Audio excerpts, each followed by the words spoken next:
How do I invest in Mexico? What is the process? What are the legal ramifications behind investing in Mexico? Can I do it? Is it a cash-only business? If you have any of those type of questions, or if you're like everyone else that we would like to invest in Paradise, but you're not quite sure how to do it, I want you to click on the link below, fill out the form, and one of my agents from Mola Properties will contact you and show you how to do it. It's like a really good size, so yeah, and yeah, so you can have like a relaxing time here. It's nice here. Yeah, you feel like you have a privacy.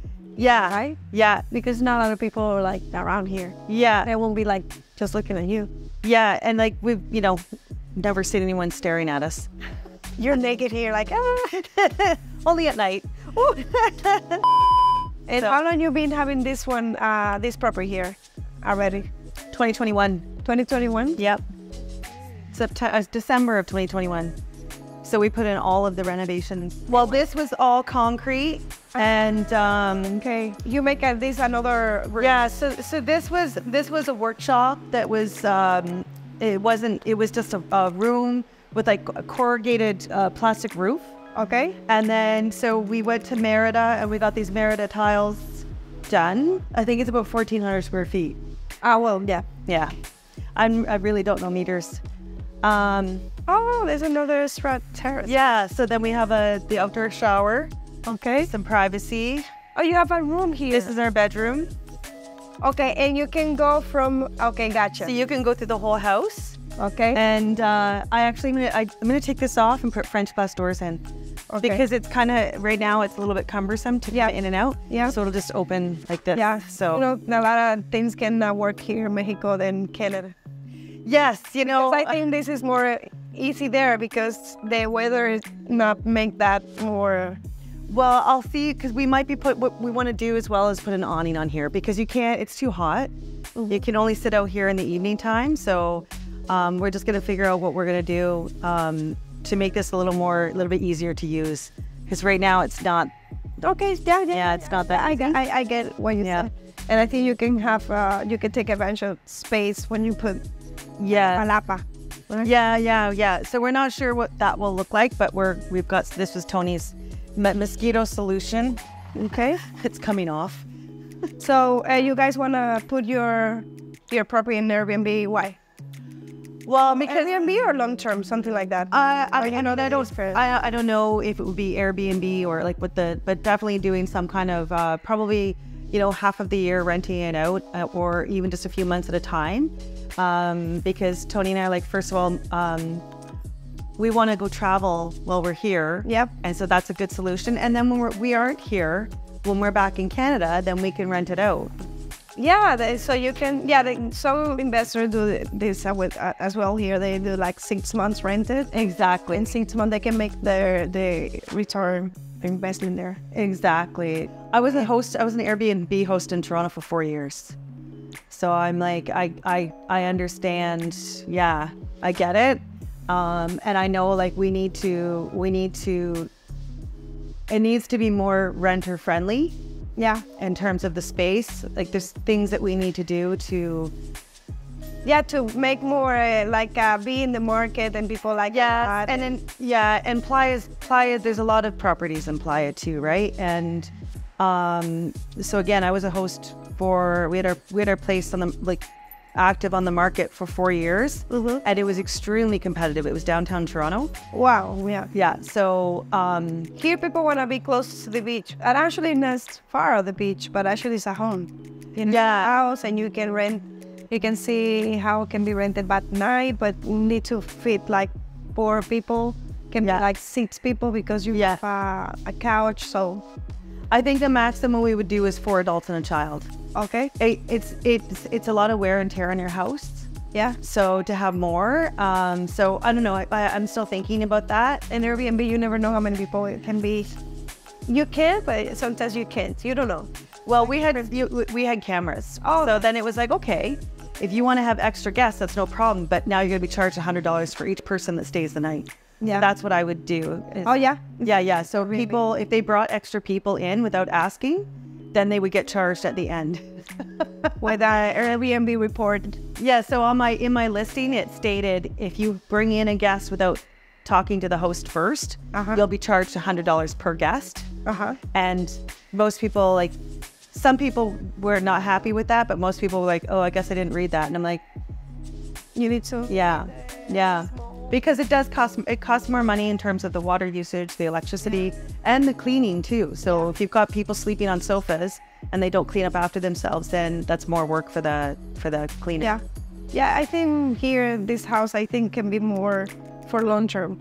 So yeah, I think so too. You don't need to be worried about paying electricity, pay water. Yeah. You just make, I want to suggest to you that the people we rented, we offer to them a service, like cleaning service, so you know how's your place.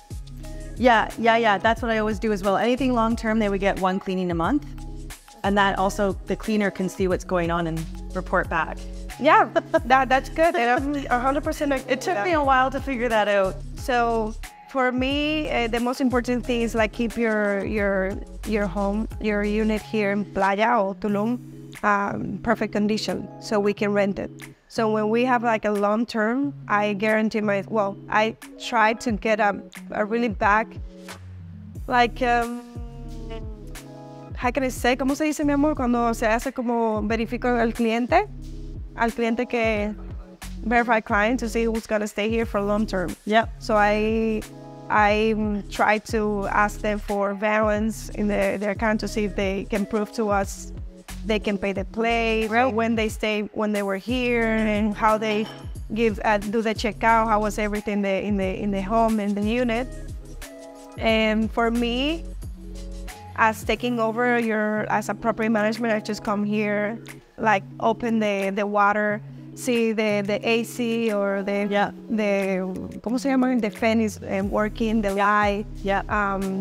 Guarantees they have bills pay, like CFE, water, internet, taxes. I can help you I can help to you with that. What else? And what you pay HOA here? HOA? Like no, like a HOA management. Oh no. We're freehold. Exactly. Yeah. Okay. But we have the benefit of being part of this complex because you cannot get behind our house. It's all locked, and there's cameras everywhere. Okay. So we have cameras. There's cameras in both parking lots. Okay. There's cameras in the alleyway. Okay. The only way to get to the back of this house is there's gates on. You can't just walk in the back. It's only for house, like a. No. So, because I know it's. I'll show you. What do you choose this property to buy here in Playa? Between, like, I don't know if you saw it before. Did you saw it before? Like, no, we can't. So, I've always had a heart for Playa. Yeah, I know. And it was actually my 20-year anniversary of coming to Playa this year. Ooh. Yeah. And then when we sold our house in Toronto, we actually just came here for vacation, but we kind of were, should we go to Playa? Shouldn't we go to Playa? To celebrate anniversary? No, we were just getting out of Canada, to be quite honest. And then everything just happened. We met Patricia, then we met Lilia, and then everything just happened, and we're like, here we are. And how many properties you see between this one? We saw a lot of condos. And honestly, I was like, there's no way that Tony and I could live in such a small space. We've always lived in, like, we've always had our own space. Yeah. And like the one place, I was sitting there and I was like, we can't live in this room together. Like, we can't. We can't. I don't know how people can live in, like, I don't know. So you'll see, like, actually come this way. If you come this way. So the only way to the back of the building is through these gates. Okay, now and then there's cameras. See, there's cameras here. Okay. And so there's cameras throughout. And then this across the street, that is the office for the complex. Ah, okay. So this is actually part of the complex. This was actually built as part of the complex. It was built in 2007, which is ironically the year Tony and I met. Oh. And it's 2 blocks of condos. Okay. And so these guys are here Monday to Saturday. Uh-huh. And then this complex is This is for an international shipping company, I believe it is. And they have security walking around at night. Okay, so it's not, I know what you meant right now. So being to come like in the back of The only way to get to the house is from the front. This is the only way in. And is it, there are only 2 houses, like one and that's yes, so we're attached. Her name is Teresa. So our houses are attached. No, but I noticed having short-term rental is very different than having long-term, because short-term they're in and out, and you can take care of it immediately. But when it's long-term, if there's a problem, like I was saying, if there's a problem that's ongoing and they don't say anything, then it becomes a bigger problem when you come back in 2 or 3 months. And what the heck? And also the cleaning too. It's incredible that, I'll be honest, people don't clean when they're staying. It's crazy. Like, it was like, you've been here for 3 months and you haven't swept. Like, it's like bizarre. People can live like that. Well, when I do the check-in, I make sure, and I tell to the tenant, hey, you have AC on day. We clean the pool. We have this. So when I come back to here, I wanna you give it to me, the invoice, when you pay like 6 months. Or I can go in there and you can do it with me as well. I can, because in the end, I take care of the owner and I take care of the tenant. So I tell to them, hey, we'll come back in 6 months and do the maintenance of the AC. And they say, okay, who paid for that? I say, well, you need to pay for that because you were the one staying here.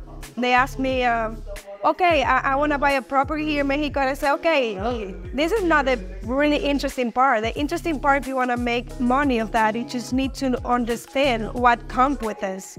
You know, having tenant, having the Airbnb, having like a proper manager to take over your place, to the service for you, the proper management. Because I tell them, I would tell, the easy part is having the property. And then blah, blah, blah, taxes, fideicomiso. But after that, you need to know and understand that you need to do the background of the tenant, make sure what tenant is, let them know what your politicas, the deposit, the month, to pay on time. And then I tell to my clients, like, why should I have you? Why do I pay to you like the fee administration? I say, well, if they get caught in the middle of the night of the electricity, they want to call you, or and they're like, oh no, that's why I come here. It's not only to ask them for rent and just charge them the fees, just to take care of the property.